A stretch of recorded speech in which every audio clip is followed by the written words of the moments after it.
ಈ ನ್ಯೂಸ್ ಟಿವಿಗೆ ಸ್ವಾಗತ. ನಾನು ಮುರಳೀಧರ್. ಮೊದಲಿಗೆ ಹೆಡ್ಲೈನ್ಸ್.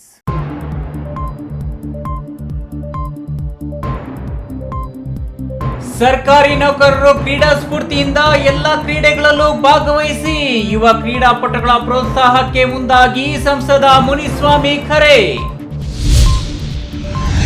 ಬಾಗೇಪಲ್ಲಿ ಪಟ್ಟಣದ ಅಭಿವೃದ್ಧಿ ಕಾಮಗಾರಿಗಳಿಗೆ 15 ಕೋಟಿ ವೆಚ್ಚದ ಕ್ರಿಯಾ ಯೋಜನೆ ತಯಾರಿ, ಶೀಘ್ರದಲ್ಲಿಯೇ ಕಾಮಗಾರಿಗಳು ಪ್ರಾರಂಭ. ಶಾಸಕ ಸುಬ್ಬಾರೆಡ್ಡಿ. ದಲಿತ ಹೋರಾಟಗಾರರ ಮೇಲೆ ಹಲ್ಲೆಗಳನ್ನು ತಡೆಯುವಲ್ಲಿ ಆಡಳಿತ ಯಂತ್ರಾಂಗ ವಿಫಲ. ದಸಂಸ ಜಿಲ್ಲಾ ಖಜಾಂಚಿ ಜಿವಿ ಗಂಗಪ್ಪ ಆರೋಪ. ಆಶಾ ವರ್ಕರ್ಸ್ ಬೇಡಿಕೆ ಈಡೇರಿಕೆಗೆ ಒತ್ತಾಯಿಸಿ 17ರಂದು ಪ್ರತಿಭಟನೆ. ಕರ್ನಾಟಕ ರಾಜ್ಯ ಸಂಯುಕ್ತ ಆಶಾ ಕಾರ್ಯಕರ್ತರ ಸಂಘ ಸರ್ಕಾರಕ್ಕೆ ಎಚ್ಚರಿಕೆ.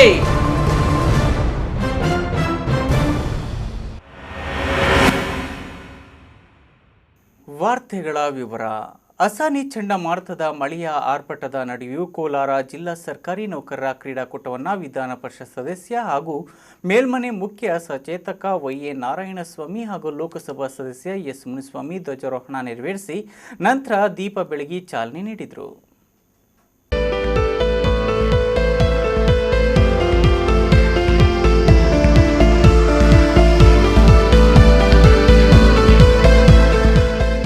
ಅಸಾನಿ ಚಂಡಮಾರುತದ ನಡುವೆಯೇ ಕೋಲಾರ ಜಿಲ್ಲಾ ಮಟ್ಟದ ಸರ್ಕಾರಿ ನೌಕರರ ಕ್ರೀಡಾಕೂಟಕ್ಕೆ ಚಾಲನೆ ನೀಡಲಾಗಿದೆ. ವಿಧಾನ ಪರಿಷತ್ ಸದಸ್ಯ ಹಾಗೂ ಮೇಲ್ಮನೆ ಮುಖ್ಯ ಸಚೇತಕ ವೈ.ಎ. ನಾರಾಯಣಸ್ವಾಮಿ ಹಾಗೂ ಲೋಕಸಭಾ ಸದಸ್ಯ ಎಸ್. ಮುನಿಸ್ವಾಮಿ ರವರು ಕ್ರೀಡಾಕೂಟಕ್ಕೆ ಧ್ವಜಾರೋಹಣ ನೆರವೇರಿಸಿ ನಂತರ ದೀಪ ಬೆಳಗಿಸಿ ಚಾಲನೆ ನೀಡಿದರು. ಸರ್ಕಾರಿ ನೌಕರರು ಕ್ರೀಡಾ ಸ್ಫೂರ್ತಿಯಿಂದ ಭಾಗವಹಿಸಬೇಕು, ಯುವ ಕ್ರೀಡಾಪಟುಗಳ ಪ್ರೋತ್ಸಾಹಕ್ಕೆ ಮುಂದಾಗಬೇಕು ಎಂದು ಕರೆ ನೀಡಿದರು. ಒಬ್ಬರು 100 kg ಇದ್ದೀರಿ, ಒಬ್ಬರು 30 kg ಇದ್ದೀರಿ, ಒಬ್ಬರು 120 kg ಇದ್ದೀರಿ. ನೀವು ಓಡ್ತಾ ಇದ್ದರೆ ನೀವು ಕ್ಲಾಸಿಗೆ ಹಾಕೊಂಡು ಯಾವ ಮಕ್ಕಳಿಗಿನ್ನ ಯಾವ ಯುವಕರಿಗಿನ್ನ ಏನು ಕಡಿಮೆ ಇಲ್ಲ. ಆ ರೀತಿಯಲ್ಲಿ ನಿಮ್ಮಲ್ಲಿ ಹುಮ್ಮಸ್ಸಿದೆ. ಆ ಹುಮ್ಮಸ್ಸನ್ನು ಈ ಕ್ರೀಡಾ ಚಟುವಟಿಕೆಯಲ್ಲಿ ನೋಡಿಸಿದಾಗ ಈ ಕ್ರೀಡೆಗಳಲ್ಲಿ ಇರ್ತಕ್ಕಂಥ ನಮ್ಮ ಏನು ಮಕ್ಕಳಿದ್ದಾರೆ ಅವ್ರನ್ನ ಪ್ರೋತ್ಸಾಹ ಮಾಡಿದಾಗ ನಾವು 100% ನಾವು ಮೊದಲನೇ ಸ್ಥಾನಕ್ಕೆ ಬರ್ತೀವಿ. 135 ಕೋಟಿ ಜನಸಂಖ್ಯೆಯಲ್ಲಿ ಒಬ್ಬೊಬ್ಬರು ಒಂದು ಕೋಟಿಗೆ ಒಂದು ಮೆಡಲ್ ಅಂದರೆ ನಾವು ಚಿನ್ನದ ಮೆಡಲ್ ಅಂತ 135 ಮೆಡಲ್ ಬಂದ್ಬಿಡುತ್ತೆ ಅಲ್ವಾ. 1 ಕೋಟಿ ಜನಸಂಖ್ಯೆಗೆ ಒಂದೇ ನಾನು ಕೇಳ್ತಾ ಇರೋದು. ಜಾಸ್ತಿ ಏನು ಬೇಡ. ಅದೆಲ್ಲ ಆಗ್ಬೇಕಂದ್ರೆ ರಾಜಕಾರಣಿಗಳು, ಸರ್ಕಾರ ಮತ್ತೆ ನಾವು ನೀವೆಲ್ಲ ಒಟ್ಟಿಗೆ ಸೇರ್ಬೇಕು. ಇನ್ನು ಜಿಲ್ಲೆಯ ಎಲ್ಲಾ ತಾಲೂಕುಗಳಿಂದಲೂ ನೌಕರರು ಕ್ರೀಡಾಕೂಟದಲ್ಲಿ ಭಾಗವಹಿಸಿ ಪಥ ಸಂಚಲನ ನಡೆಸಿದ ನಂತರ ಜಿಲ್ಲಾಧಿಕಾರಿ ಡಾಕ್ಟರ್ ವೆಂಕಟರಾಜ ಕ್ರೀಡಾಪಟುಗಳಿಗೆ ಟಿ ಶರ್ಟು ಮತ್ತು ಟೋಪಿ ವಿತರಿಸಿ ಮಾತನಾಡಿದರು. ಸರ್ಕಾರಿ ನೌಕರರು ಜನ ಸೇವೆಯನ್ನ ತುಂಬು ಹೃದಯದಿಂದ ಮಾಡಬೇಕು, ಸಾರ್ವಜನಿಕರನ್ನ ಅಲಿಯುವಂತೆ ಮಾಡಬಾರದು ಎಂದು ಕಿವಿ ಮಾತು ಹೇಳಿದರು. ವಿಧಾನ ಪರಿಷತ್ ಮುಖ್ಯ ಸಚೇತಕ ವೈ.ಎ. ನಾರಾಯಣಸ್ವಾಮಿ, ಎಂಎಲ್ಸಿ ಇಂಚರ ಗೋವಿಂದರಾಜು ಮಾತನಾಡಿದರು. ಜಿಲ್ಲಾ ನೌಕರರ ಸಂಘದ ಜಿಲ್ಲಾಧ್ಯಕ್ಷ ಸುರೇಶ್ ಬಾಬು, ಜಿಲ್ಲಾ ಕಾರ್ಯದರ್ಶಿ ಚೌಡಪ್ಪ, ರವಿಚಂದ್ರನ್, ಮಂಜುನಾಥ್ ಗೌಡ, ಎಂ ನಾಗರಾಜ್, ಇಂಚರ ನಾರಾಯಣಸ್ವಾಮಿ ಮತ್ತಿತರರು ಭಾಗವಹಿಸಿದ್ರು. ಸಿ.ವಿ. ನಾಗರಾಜ್, ಈ ನ್ಯೂಸ್ ಟಿವಿ, ಕೋಲಾರ.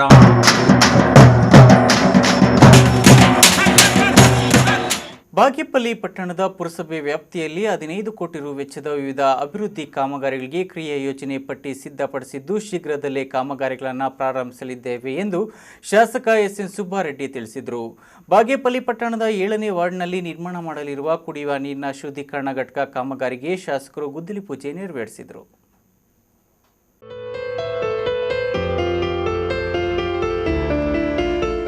ಬಾಗೇಪಲ್ಲಿ ಪಟ್ಟಣದ 7ನೇ ವಾರ್ಡ್ನಲ್ಲಿ ನಿರ್ಮಾಣ ಮಾಡಲಿರುವ ಕುಡಿಯುವ ನೀರಿನ ಶುದ್ಧೀಕರಣ ಘಟಕ ಕಾಮಗಾರಿಗೆ ಶಾಸಕ ಸುಬ್ಬಾರೆಡ್ಡಿ ಗುದ್ದಲಿ ಪೂಜೆ ನೆರವೇರಿಸಿದರು.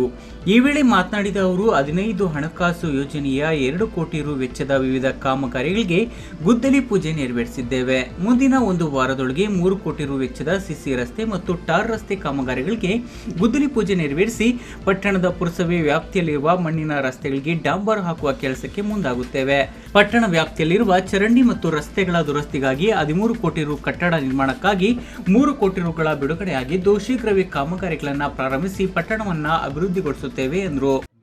15ನೇ ಹಣಕಾಸಿನ ಇದರಲ್ಲಿ ಸುಮಾರು ಒಂದು 2 ಕೋಟಿ ರೂಪಾಯಿನಷ್ಟು ಇವತ್ತು ಗುದ್ದಲಿ ಪೂಜೆ ಮಾಡ್ತಾ ಇದ್ದೀವಿ. RO ಪ್ಲಾಂಟ್ಗಳು, ರಸ್ತೆಗಳು, ಡ್ರೈನ್ಸು ಇವೆಲ್ಲ ಸೇರಿ 1.5 ಕೋಟಿ ರೂಪಾಯಿ ಇವತ್ತು ಗುದ್ದಲಿ ಪೂಜೆ ಮಾಡ್ತಾ. ಇದು ಬಿಟ್ಟು ಮತ್ತೆ ಟೌನ್ಗೆ ಇನ್ನೂ ಹೆಚ್ಚು ಕಮ್ಮಿ ನನಗೆ ಗೊತ್ತಿದ್ದ ಮಟ್ಟಿಗೆ ಇನ್ನೂ 16 ಕೋಟಿ ಇದೆ ನಮ್ದೀಗ ಬರೀ ರಸ್ತೆಗಳಿಗಿಂತ ಬಿಲ್ಡಿಂಗ್ ಸೇರಿಸ್ತೀನಿ ಇದೆ. ಈ ನೆಕ್ಸ್ಟ್ ವೀಕೆ ಮತ್ತೆ ಒಂದು 3 ಕೋಟಿ ಪೂಜೆ ಮಾಡ್ತಾ ಇದ್ವಿ. ಮ್ಯಾಕ್ಸಿಮಮ್ ನನ್ನ ಒಪಿನಿಯನ್ ಪ್ರಕಾರ ಏನೇನು ಥರ ಈ ಮಣ್ಣು ರಸ್ತೆಗಳಿದೆ ಎಲ್ಲ ಇಲ್ಲ ಸ್ಟಾರು ಇಲ್ಲ ಸಿಮೆಂಟ್ ಮಾಡೋಂಥ ಉದ್ದೇಶ ಇಟ್ಕೊಂಡಿದ್ರೆ ಕಂಪ್ಲೀಟ್ ಕ್ಲಿಯರ್ ಮಾಡೋಂಥ ಕೆಲಸ ನಂದು. ಈ ಸಂದರ್ಭದಲ್ಲಿ ಪುರಸಭೆ ಅಧ್ಯಕ್ಷೆ ರೇಷ್ಮಾ ಬಾನು ನಯಾಸ್, ಉಪಾಧ್ಯಕ್ಷ ಎಸ್ ಶ್ರೀನಿವಾಸ್, ಮುಖ್ಯಾಧಿಕಾರಿ ಕೆ ಮಧುಕರ್, ಸ್ಥಾಯಿ ಸಮಿತಿ ಅಧ್ಯಕ್ಷ ಎ ನಂಜುಂಡಪ್ಪ, ಸದಸ್ಯರಾದ ಶ್ರೀನಿವಾಸ್ ರೆಡ್ಡಿ ಮುಂತಾದವರು ಹಾಜರಿದ್ದರು. P Manjunath Reddy, Enews TV, Bagepalli.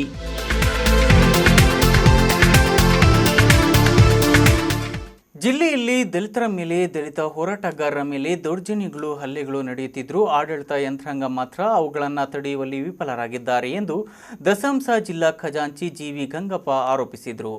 ಇತ್ತೀಚೆಗೆ ದಲಿತರ ಮೇಲೆ, ಅವರ ಆಸ್ತಿಪಾಸ್ತಿಗಳ ಮೇಲೆ ದೌರ್ಜನ್ಯಗಳು ಹೆಚ್ಚಾಗುತ್ತಿವೆ. ಅವರನ್ನು ತಡೆಯುವಲ್ಲಿ ಆಡಳಿತ ಮತ್ತು ಪೊಲೀಸ್ ಯಂತ್ರಾಂಗ ವಿಫಲವಾಗಿದೆ ಎಂದು ಆರೋಪಿಸಿ ಗುಡಿಬಂಡೆಯಲ್ಲಿ ದಲಿತ ಸಂಘಟನೆಯಿಂದ ಪ್ರತಿಭಟನೆ ಹಮ್ಮಿಕೊಳ್ಳಲಾಗಿತ್ತು.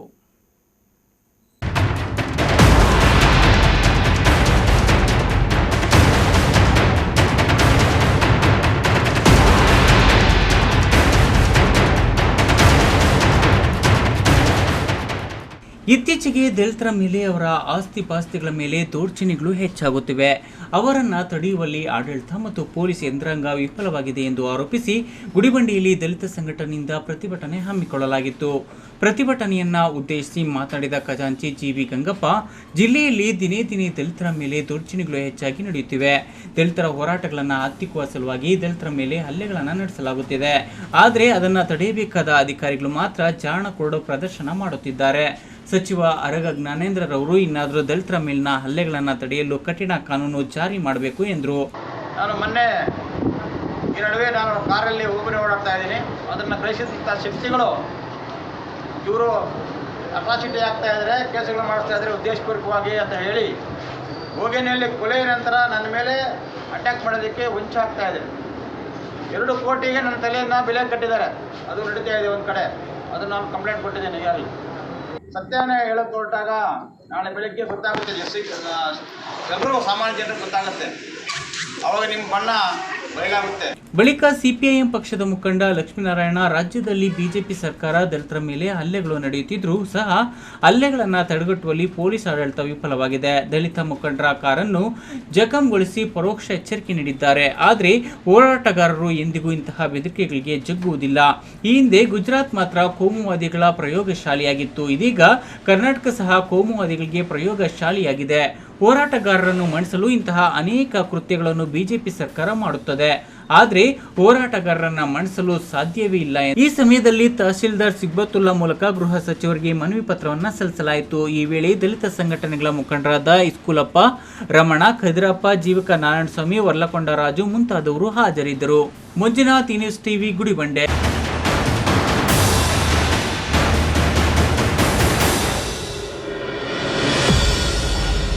ಇದೀಗ ವಿರಾಮದ ನಂತರ ನ್ಯೂಸ್ ಟಿವಿ ಮುಂದುವರಿಯುತ್ತದೆ. ಮಕ್ಕಳ ಹೈಯರ್ ಎಜುಕೇಶನ್, ಮಗಳ ಮದುವೆ, ಕನಸಿನ ಸ್ವಂತ ಮನೆ, ಇಷ್ಟಕ್ಕೆಲ್ಲ ಹಣ ಹೇಗ್ ಹೊಂದಿಸೋದು ಅಂತ ಟೆನ್ಷನ್ ಅಲ್ಲಿದ್ದೀರಾ? ಇರೋ ಚಿನ್ನನ ಅಡ ಇಡೋಕ್ ಹೋದ್ರೆ ಬಡ್ಡಿ ಮೇಲ್ ಬಡ್ಡಿ ಕಟ್ಬೇಕು. ಬೇಡ, ಮಾರ್ಬಿಡೋಣ ಅಂದ್ರೆ ಅರ್ಧ ಬೆಲೆ ಕೇಳ್ತಾರೆ ಅನ್ನೋ ಆತಂಕದಲ್ಲಿದ್ದೀರಾ? ಟೆನ್ಷನ್ ಬಿಡಿ, ಇಂದೇ ಹಿಂದೂಸ್ತಾನ್ ಗೋಲ್ಡ್ ಕಂಪನಿಗೆ ಬನ್ನಿ. ನೀವ್ ಅಡ ಇಟ್ಟಿರೋ ಚಿನ್ನವನ್ನ ಬಿಡಿಸ್ತಾರೆ ಹಾಗೂ ನಿಮ್ಮಲ್ಲಿರೋ ಚಿನ್ನವನ್ನ ಇಂದಿನ ಆನ್ಲೈನ್ ಬೆಲೆಗೆ ಕೊಂಡುಕೊಂಡು ತಕ್ಷಣ ನಿಮ್ ಬಾಕಿ ಹಣ ಕೊಡ್ತಾರೆ. ಹಿಂದೂಸ್ತಾನ್ ಗೋಲ್ಡ್ ಕಂಪನಿ, ಇದು ನಿಮ್ಮ company. Hindustan gold company, it's your company.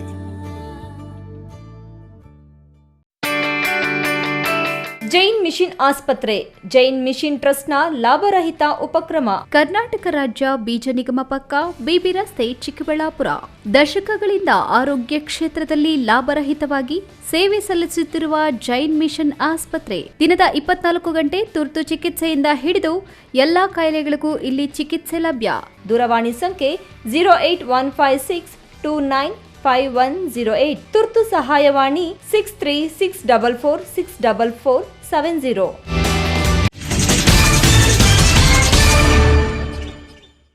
ವಿರಾಮದ ನಂತರ ಈ ನ್ಯೂಸ್ ಟಿವಿಗೆ ಸ್ವಾಗತ. ಕೇವಲ 2-3 ಗಂಟೆ ಮಾತ್ರ ಕೆಲಸ, ಅದಕ್ಕಾಗಿ ಗೌರವಧನ ಕೊಡುತ್ತೇವೆಂದು ಆಶಾ ಕಾರ್ಯಕರ್ತೆಯರನ್ನು ನೇಮಕ ಮಾಡಿಕೊಂಡು ಸರ್ಕಾರ ಈಗ 8-12 ಗಂಟೆಗಳ ಕಾಲ ದುಡಿಸಿಕೊಳ್ಳುತ್ತಿದ್ದಾರೆ. ಅವರನ್ನು ಸರ್ಕಾರಿ ನೌಕರರನ್ನಾಗಿ ತೆಗೆದುಕೊಳ್ಳಬೇಕು. ರಜೆ, PF ಇತರೆ ಸೌಲಭ್ಯಗಳನ್ನು ನೀಡುವಂತೆ ಒತ್ತಾಯಿಸಿ ಇದೇ ತಿಂಗಳ 17ರಂದು ಬೃಹತ್ ಪ್ರತಿಭಟನೆ ಹಮ್ಮಿಕೊಳ್ಳಲಾಗಿದೆ ಎಂದು ಮುಖಂಡ ಜಿ ಹನುಮೇಶ್ ತಿಳಿಸಿದರು.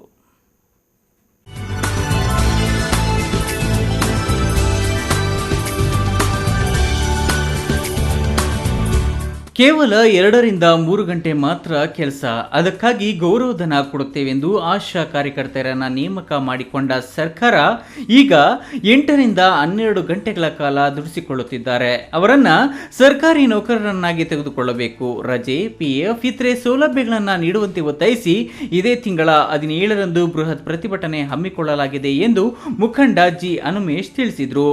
ಆರೋಗ್ಯ ಇಲಾಖೆಯಲ್ಲಿನ ಎಲ್ಲ ಕಾರ್ಯಕ್ರಮಗಳ ಅನುಷ್ಠಾನಗೊಳಿಸುತ್ತಿರುವ ಆಶಾ ಕಾರ್ಯಕರ್ತೆಯರನ್ನ ಸರ್ಕಾರಿ ನೌಕರರನ್ನಾಗಿ ಆಯ್ಕೆ ಮಾಡಿಕೊಳ್ಳಬೇಕು. ಬಾಕಿ ಇರುವ ವೇತನ ಕೂಡಲೇ ನೀಡಬೇಕು. ಕೊರೋನಾ ಸಂದರ್ಭದಲ್ಲಿ ಘೋಷಿಸಿರುವ ಪ್ರೋತ್ಸಾಹಧನ ಕೆಲವು ಕಡೆ ಇನ್ನು ಬಿಡುಗಡೆಯಾಗಿಲ್ಲ.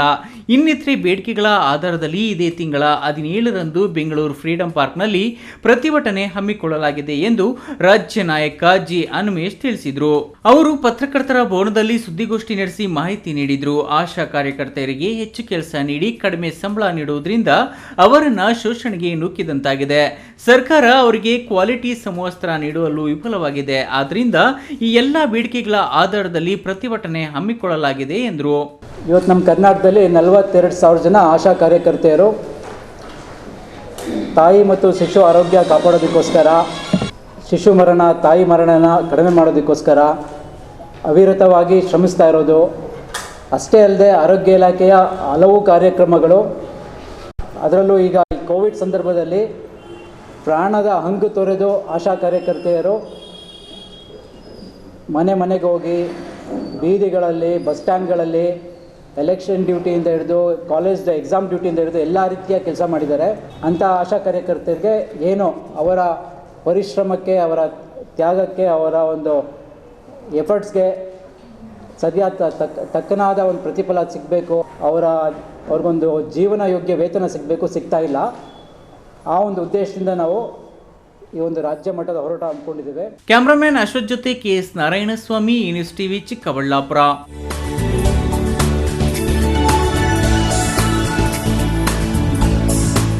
ಚಿಂತಾಮಣಿ ನಗರದ ಸೊಣ್ಣಶೆಟ್ಟಿಹಳ್ಳಿಯಲ್ಲಿ ನೆಲೆಸಿರುವ ಇತಿಹಾಸ ಪ್ರಸಿದ್ಧ ಶ್ರೀ ವೀರಾಂಜನೇಯ ಸ್ವಾಮಿ ದೇವಾಲಯದ ಜೀರ್ಣೋದ್ಧಾರ ಕಾರ್ಯಕ್ರಮ ಸಾವಿರಾರು ಭಕ್ತಾದಿಗಳ ಸಮ್ಮುಖದಲ್ಲಿ ಅದ್ದೂರಿಯಾಗಿ ನಡೆಯಿತು.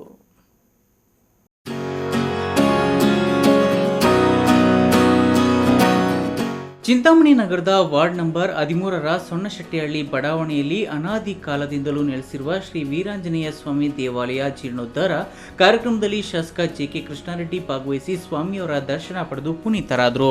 ನವಗ್ರಹ ಮಹಾಗಣಪತಿ, ನಾಗದೇವತೆಗಳ ಪುನಃ ಪ್ರತಿಷ್ಠಾಪನೆ ಮತ್ತು ವಿಮಾನ ಗೋಪುರ ಮಹಾಕುಂಭಾಭಿಷೇಕ ಮಹೋತ್ಸವ ಕಾರ್ಯಕ್ರಮದ ಅಂಗವಾಗಿ ಬೆಳಗ್ಗೆಯಿಂದಲೇ ಸ್ವಾಮಿಯವರಿಗೆ ಸುಪ್ರಭಾತ, ಪ್ರಾಣ ಪ್ರತಿಷ್ಠಾ ಹೋಮ, ಶಾಂತಿ ಹೋಮ, ಪೂರ್ಣಾಹುತಿ, ಕುಂಭಾಭಿಷೇಕ ಕಾರ್ಯಕ್ರಮ ನಡೆಯಿತು. ಶ್ರೀ ವೀರಾಂಜನೇಯ ಸ್ವಾಮಿ ದೇವರಿಗೆ ವಿಶೇಷ ಹೂವಿನ ಅಲಂಕಾರವನ್ನು ಮಾಡಲಾಗಿತ್ತು. ಬೆಳಗ್ಗೆಯಿಂದಲೇ ಭಕ್ತಾದಿಗಳು ಹೆಚ್ಚಿನ ಸಂಖ್ಯೆಯಲ್ಲಿ ಪಾಲ್ಗೊಂಡು ಆಂಜನೇಯ ಸ್ವಾಮಿ ಅವರಿಗೆ ವಿಶೇಷ ಪೂಜೆಗಳನ್ನು ಸಲ್ಲಿಸಿ ಸ್ವಾಮಿಯವರ ದರ್ಶನ ಪಡೆದು ಪುನೀತರಾದರು. ಒಂದು ವೀರಾಂಜನೇಯ ಸ್ವಾಮಿ ಒಂದು ಜೀರ್ಣೋದ್ಧಾರದ ಕೆಲಸ ಇವತ್ತು ಪ್ರತಿಷ್ಠಾಪನೆ ಆಗಿದೆ. ಚಿಂತಾಮಣಿ ನಿಜವಾಗ್ಲೂ ಪುಣ್ಯಕ್ಷೇತ್ರ, ಯಾಕೆಂದರೆ ರಾಮ ಲಕ್ಷ್ಮಣರು ಓಡಾಡಿರ್ತಕ್ಕಂಥ ಕ್ಷೇತ್ರ ಇದು.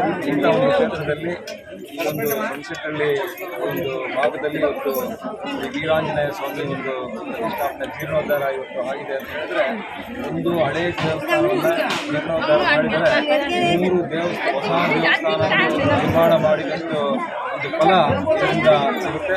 ಬಹುಶಃ ಇವತ್ತು ನಮ್ಮ ವೆಂಕಟಪ್ಪನವರು ಮತ್ತು ಈ ಭಾಗದಲ್ಲಿರ್ತಕ್ಕಂಥವರು ಎಲ್ಲರೂ ಕೂಡ ಟ್ರಸ್ಟ್ ಮತ್ತು ಪ್ರತ್ಯಕ್ಷವಾಗಿ ಪರೋಕ್ಷವಾಗಿ ಎಲ್ಲರೂ ಕೂಡ ಸಹಕರಿಸಿ ಇವತ್ತು ಈ ದೇವಸ್ಥಾನವನ್ನು ಜೀರ್ಣೋದ್ಧಾರ ಮಾಡಿ ಇವತ್ತು ಲೋಕಾರ್ಪಣೆ ಮಾಡಿದ್ದಾರೆ. ಬಹುಶಃ ಇವತ್ತು ಬಂದು ಈ ದೇವರ ದರ್ಶನವನ್ನು ಮಾಡಿ ಎಲ್ಲರೂ ಕೂಡ ಕೈ ಹಿಡಿದು ಹೋಗುವಂಥ ಎಲ್ಲರ ಬೇಡಿಕೆಗಳು ಕೂಡ ಈಡೇರಲಿ ಅಂತ ಇನ್ನು ದೇವಾಲಯಕ್ಕೆ ಆಗಮಿಸಿದ ಎಲ್ಲ ಭಕ್ತಾದಿಗಳಿಗೆ ಶಾಸಕ ಜೆ.ಕೆ. ಕೃಷ್ಣಾರೆಡ್ಡಿ ಮತ್ತು ರೂಪಾರೆಡ್ಡಿ ಅವರಿಂದ ಉಚಿತ ಊಟದ ವ್ಯವಸ್ಥೆಯನ್ನ ಮಾಡಲಾಗಿತ್ತು. ಈ ಸಂದರ್ಭದಲ್ಲಿ ಸಮಾಜ ಸೇವಕ ಜಯರಾಮ್, ಶ್ರೀ ವೀರಾಂಜನೇಯ ಸ್ವಾಮಿ ದೇವಾಲಯದ ಟ್ರಸ್ಟ್ನ ಎಲ್ಲ ಪದಾಧಿಕಾರಿಗಳು, ನಗರಸಭಾ ಸದಸ್ಯರು ಮತ್ತಿತರರು ಉಪಸ್ಥಿತರಿದ್ದರು. ಬಿ ದೇವಪ್ಪ, ಈ ನ್ಯೂಸ್ ಟಿವಿ, ಚಿಂತಾಮಣಿ. ತುಂತುರು ಮಳೆಯ ನಡುವೆ ಗುಡಿಬಂಡೆ ಪಟ್ಟಣದಲ್ಲಿ ಕರಗ ನರ್ತನ, ವಾದ್ಯಗೋಷ್ಠಿ, ಸಡಗರ ಸಂಭ್ರಮಕ್ಕೆ ಪಟ್ಟಣದಲ್ಲಿ ನಡೆದ ಕರಗ ಮಹೋತ್ಸವಕ್ಕೆ ಹರಿದು ಬಂದ ಜನಸಾಗರ ಸಾಕ್ಷಿಯಾಯಿತು. ಪಟ್ಟಣದ ಶ್ರೀ ಜಾಲಾರಿ ಸಪ್ಲಮ್ಮನವರ 24ನೇ ವರ್ಷದ 3 ದಿನಗಳ ಜಾತ್ರಾ ಮಹೋತ್ಸವದ ಪ್ರಯುಕ್ತ ಬುಧವಾರ ರಾತ್ರಿ ಏರ್ಪಡಿಸಿದ್ದ ಕರಗ ಮಹೋತ್ಸವಕ್ಕೆ ಅಪಾರ ಭಕ್ತಾದಿಗಳೊಂದಿಗೆ ವೈಭವಾತೀತವಾಗಿ ನೆರವೇರಿತು.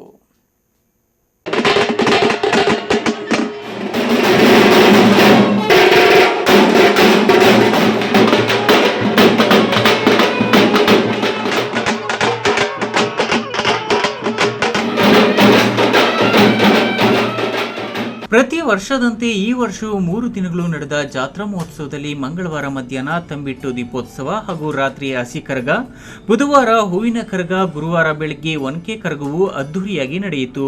ಪಟ್ಟಣದ ಜಾಲಾರಿ ಸಪ್ಪಲಮ್ಮ ದೇವಿಯ ಕರಗವನ್ನು ಆಂಧ್ರ ಪ್ರದೇಶದ ರಾಮಕುಪ್ಪಂನ ಬಾಲಾಜಿ ಅವರು ತುಂತುರು ಮಳೆಯಲ್ಲಿಯೇ ಕರಗವನ್ನ ಹೊತ್ತು ಪಟ್ಟಣದ ಪ್ರತಿ ಬೀದಿಯಲ್ಲೂ ಮೆರವಣಿಗೆ ಮೂಲಕ ಸಂಚರಿಸಿದರು.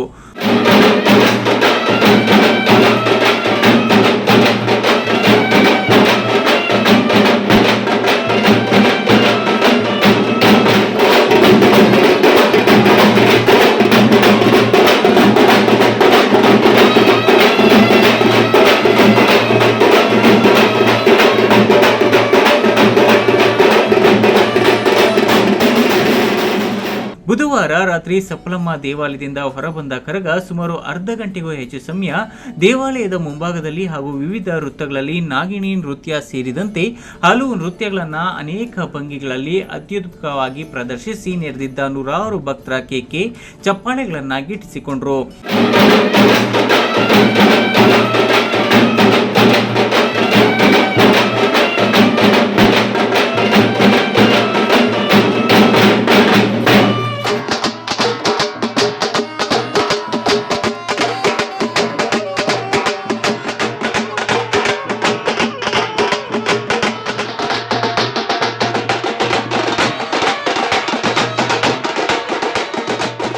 ಕರಗದ ಪ್ರಯುಕ್ತ ಪಟ್ಟಣದ ಮುಖ್ಯ ರಸ್ತೆಯಲ್ಲಿ ರಾತ್ರಿ ವಾದ್ಯಗೋಷ್ಠಿ ಹಾಗೂ ಸಾಂಸ್ಕೃತಿಕ ಕಾರ್ಯಕ್ರಮಗಳನ್ನು ಏರ್ಪಡಿಸಲಾಗಿತ್ತು. ಬುಧವಾರ ರಾತ್ರಿ 11:30ರಿಂದ ಸುಮಾರು ಬೆಳಗ್ಗೆ 9 ಗಂಟೆಯವರೆಗೆ ಇಡೀ ರಾತ್ರಿ ಕರಗವನ್ನು ಹೊತ್ತು ಪಟ್ಟಣದಾದ್ಯಂತ ಸುತ್ತಿದ ಕೊಪ್ಪು ಮೂಲದ ಬಾಲಾಜಿ ಒನಕೆ ಮೇಲೆ ನೀರು ತುಂಬಿದ ತಾಮ್ರದ ಪಾತ್ರೆಯಲ್ಲಿ ಇಟ್ಟು ತಲೆಯ ಮೇಲೆ ಹೊತ್ತು ಒನಕೆ ಬೀಳದಂತೆ ನೃತ್ಯವನ್ನು ಪ್ರದರ್ಶಿಸಿದರು. Manjunath, news TV, Gudibande.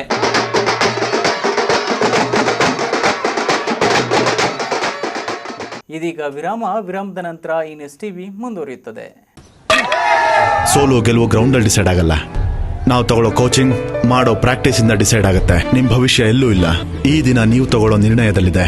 ಐಐಟಿಎನ್ ಆಗಬೇಕೆನಿಸುವ ವಿದ್ಯಾರ್ಥಿಗಳಿಗೆ ಸುವರ್ಣಾವಕಾಶ. Shri Chaitanya integrated programs. IIT JEE ನಲ್ಲಿ ಟಾಪ್ 10ರೊಳಗೆ 100ರೊಳಗೆ 1000ದೊಳಗೆ ರ್ಯಾಂಕ್ಗಳೇ ಲಕ್ಷ್ಯವಾಗಿ ಐಪಿಎಲ್ ಸೂಪರ್ 60 C120 ಪ್ರೋಗ್ರಾಂಗಳು. Shri Chaitanya boys residential campus Sarjapur ನಲ್ಲಿ, Shri Chaitanya girls residential campus electronic city ನಲ್ಲಿ 360 ಡಿಗ್ರೀಸ್ ನಲ್ಲಿ ಅಧ್ಯಾಪಕರ ಪರ್ಯವೇಕ್ಷಣೆಯಲ್ಲಿ ವಿದ್ಯಾರ್ಥಿಗಳು. ರ್ಯಾಂಕ್ ಸಾಧನೆ ದಿಸೆಯಾಗಿ ಪ್ರೋತ್ಸಾಹ. ತಕ್ಷಣವೇ ಡೌಟ್ ಕ್ಲಾರಿಫಿಕೇಶನ್. ಇನ್ನೂ ಪೂರ್ತಿಯಾಗಿ ಏಕಾಗ್ರತೆಯಿಂದ ಓದಿರಿ. Shri Chaitanya boys and girls residential campus ನಲ್ಲಿ ನೀವು ಬಯಸುವ ಐಐಟಿ ಜೆಇಇ ರ್ಯಾಂಕ್ ಸಾಧಿಸಿ. ಐಐಟಿ ಆಗ್ಲಿ, best coaching benchmark Shri Chaitanya. Parishrama NEET academy ಸಾಮಾನ್ಯ ಕುಟುಂಬದ ವಿದ್ಯಾರ್ಥಿಯನ್ನ ದೇಶದ ಅಸಾಮಾನ್ಯ ವೈದ್ಯರನ್ನಾಗಿ ರೂಪಿಸೋದು ನಮ್ಮ ಜವಾಬ್ದಾರಿ. 1 ವರ್ಷದ ನೀಟ್ ಲಾಂಗ್ ಟರ್ಮ್ ಗೆ ದಾಖಲಾತಿಗಳು ಪ್ರಾರಂಭವಾಗಿದೆ. Sky sarees women's showroom, Vapasandra Lokayukta office ಹತ್ತಿರ, ಚಿಕ್ಕಬಳ್ಳಾಪುರ ಟೌನ್. ಇದೇ ಮೊದಲ ಬಾರಿಗೆ ಚಿಕ್ಕಬಳ್ಳಾಪುರ ನಗರದಲ್ಲಿ ಸ್ಕೈ ಸ್ಯಾರೀಸ್ ನವರಿಂದ ಮಹಿಳೆಯರಿಗಾಗಿ ಎಲ್ಲಾ ತರಹದ ಬಟ್ಟೆಗಳ ಮೇಲೆ ಆಫರ್ಸ್ ಕೊಟ್ಟಿದ್ದಾರೆ. ಎಲ್ಲಾ ತರಹದ ಟಾಪ್ಸ್ ಮತ್ತು ಕುರ್ತೀಸ್ ಅಪ್ ಟು 50% ಡಿಸ್ಕೌಂಟ್. ವಿರಾಮದ ನಂತರ ಈ ನ್ಯೂಸ್ ಟಿವಿಗೆ ಸ್ವಾಗತ. ಇದೀಗ ಸಂಕ್ಷಿಪ್ತ ಸುದ್ದಿಗಳು.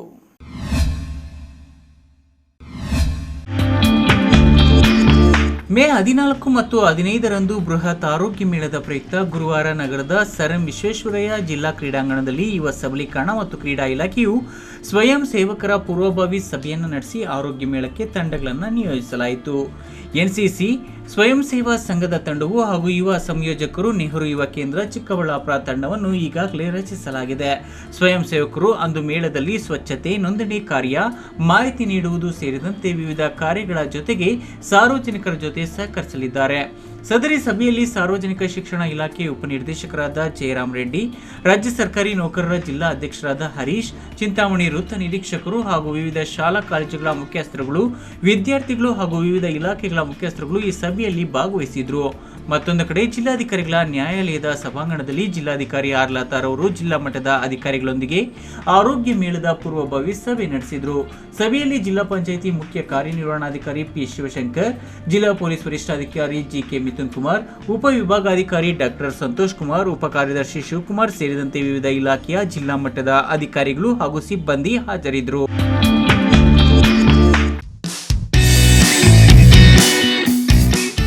ಶ್ರೀನಿವಾಸಪುರ ತಾಲೂಕು ಸಮಿತಿ ವತಿಯಿಂದ centre of India trade union ವಿಶ್ವ ಕಾರ್ಮಿಕರ ಸೌಹಾರ್ದ ದಿನಾಚರಣೆಯನ್ನು ಸರ್ಕಾರಿ ನೌಕರ ಭವನದಲ್ಲಿ ಹಮ್ಮಿಕೊಳ್ಳಲಾಗಿತ್ತು. ರಾಜ್ಯ ಉಪಾಧ್ಯಕ್ಷ PR ಸೂರ್ಯನಾರಾಯಣ ಮಾತನಾಡಿ, ನಾವು ಸಾಕಷ್ಟು ಸಂಕಟಗಳನ್ನು ಎದುರಿಸುತ್ತಿದ್ದೇವೆ. ಅವನತಿ ಆದಂತಹ ಕಾಯ್ದೆಗಳು, ಕಾನೂನುಗಳು ಇವತ್ತು ನಮ್ಮನ್ನ ಅಸ್ಥಿರಗೊಳಿಸಿವೆ. ಪಂಚಾಯಿತಿ ನೌಕರರು 500ರಿಂದ 1000 ತಿಂಗಳಿಗೆ ಪಡೆಯುವ ನೌಕರರು 10,000 ಪಡೆಯುವುದಕ್ಕೆ ಒಂದು ವರ್ಷದಲ್ಲಿ ಎಷ್ಟೆಲ್ಲ ಹೋರಾಟಗಳನ್ನು ಮಾಡುತ್ತಿದ್ದೇವೆ. ಯಾವುದೇ ಸರ್ಕಾರಗಳು ಯಾವುದೇ ಕಾನೂನುಗಳನ್ನು ಮಾಡಿದ್ರು ಅದನ್ನ ತಳಮಟ್ಟದ ಜನರಿಗೆ ತಲುಪಿಸಲು ಸಾಧ್ಯವಾಗುತ್ತಿಲ್ಲ ಎಂದರು. ಈ ಸಂದರ್ಭದಲ್ಲಿ ಜಿಲ್ಲಾಧ್ಯಕ್ಷ ಅಮರನಾರಾಯಣಪ್ಪ, ಜಿಲ್ಲಾ ಸಮಿತಿ ಸದಸ್ಯ ಈಶ್ವರಮ್ಮ, ಜಿಲ್ಲಾ ಕಟ್ಟಡ ಕಾರ್ಮಿಕರ ಸಂಘದ ಪ್ರಧಾನ ಕಾರ್ಯದರ್ಶಿ ಆನಂದ್, ಜಿಲ್ಲಾ ಸಮಿತಿ ಸದಸ್ಯ ಪಾತಕೋಟೆ ನವೀನ್ ಕುಮಾರ್ ಸೇರಿದಂತೆ ಕಟ್ಟಡ ಕಾರ್ಮಿಕರು, ಅಂಗನವಾಡಿ ಕಾರ್ಯಕರ್ತರು, ಅಮ್ಮಾಲಿ ನೌಕರರು, ಬಿಸಿ ಊಟ ನೌಕರರು ಹಾಗೂ ಗ್ರಾಮ ಪಂಚಾಯಿತಿ ನೌಕರರು ಭಾಗವಹಿಸಿದ್ರು. ತುಮಕೂರು ಜಿಲ್ಲೆಯ ಗುಬ್ಬಿ ತಾಲೂಕಿನ ಮಾದಾಪುರ ಹೋಬಳಿ ಪಾಳ್ಯ ಗ್ರಾಮದಲ್ಲಿ ಬಿರುಗಾಳಿ ಮಳೆಗೆ ವಿದ್ಯುತ್ ಕಂಬಗಳು ನೆಲಕ್ಕೆ ಬಿದ್ದು ಇಡೀ ದಿನವೆಲ್ಲ ವಿದ್ಯುತ್ ಇಲ್ಲದೆ ಕತ್ತಲಲ್ಲಿ ಕಳೆಯುವಂತಾಗಿತ್ತು. ಕಳೆದ 3 ದಿನಗಳ ಹಿಂದೆ ಬಿದ್ದಿದ್ದ ವಿದ್ಯುತ್ ಕಂಬಗಳಿಂದ ವಿದ್ಯುತ್ ತಂತಿಗಳು ನೆಲದಲ್ಲಿ ತೇಲಾಡುತ್ತಿವೆ. 3 ದಿನಗಳಿಂದ ಗ್ರಾಮದಲ್ಲಿ ವಿದ್ಯುತ್ ಇಲ್ಲದಿರುವುದರಿಂದ ಕುಡಿಯುವ ನೀರು ಇಲ್ಲದೆ ಪರದಾಡುವಂತಾಗಿದೆ. ಈ ಬಗ್ಗೆ ಬೆಸ್ಕಾಂ ಇಲಾಖೆಗೆ ಮಾಹಿತಿ ನೀಡಿದರೂ ಕ್ರಮ ಕೈಗೊಳ್ಳದ ಸಿಬ್ಬಂದಿ ನಿರ್ಲಕ್ಷ್ಯ ವಹಿಸಿರುವ ಘಟನೆ ಚೇಳೂರು ಪೊಲೀಸ್ ಠಾಣೆ ವ್ಯಾಪ್ತಿಯಲ್ಲಿ ನಡೆದಿದೆ. ಕೊನೆಯದಾಗಿ ಮತ್ತೊಮ್ಮೆ ಹೆಡ್ಲೈನ್ಸ್.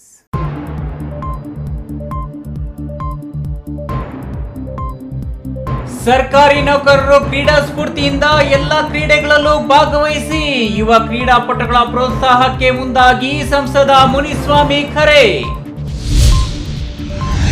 ಬಾಗೇಪಲ್ಲಿ ಪಟ್ಟಣದ ಅಭಿವೃದ್ಧಿ ಕಾಮಗಾರಿಗಳಿಗೆ 15 ಕೋಟಿ ವೆಚ್ಚದ ಕ್ರಿಯಾ ಯೋಜನೆ ತಯಾರಿ, ಶೀಘ್ರದಲ್ಲಿಯೇ ಕಾಮಗಾರಿಗಳು ಪ್ರಾರಂಭ, ಶಾಸಕ ಸುಬ್ಬಾರೆಡ್ಡಿ. ದಲಿತ ಹೋರಾಟಗಾರರ ಮೇಲೆ ಹಲ್ಲೆಗಳನ್ನು ತಡೆಯುವಲ್ಲಿ ಆಡಳಿತ ಯಂತ್ರಾಂಗ ವಿಫಲ, ದಸಂಸ ಜಿಲ್ಲಾ ಖಜಾಂಚಿ ಜಿವಿ ಗಂಗಪ್ಪ ಆರೋಪ. ಆಶಾ ವರ್ಕರ್ಸ್ ಬೇಡಿಕೆ ಈಡೇರಿಕೆಗೆ ಒತ್ತಾಯಿಸಿ 17ರಂದು ಪ್ರತಿಭಟನೆ, ಕರ್ನಾಟಕ ರಾಜ್ಯ ಸಂಯುಕ್ತ ಆಶಾ ಕಾರ್ಯಕರ್ತರ ಸಂಘ ಸರ್ಕಾರಕ್ಕೆ ಎಚ್ಚರಿಕೆ. ದಿನನಿತ್ಯದ ಸುದ್ದಿ ಸ್ಪರ್ಶಕ್ಕಾಗಿ ತಪ್ಪದೆ ವೀಕ್ಷಿಸಿ ಈ ನ್ಯೂಸ್ ಟಿವಿ.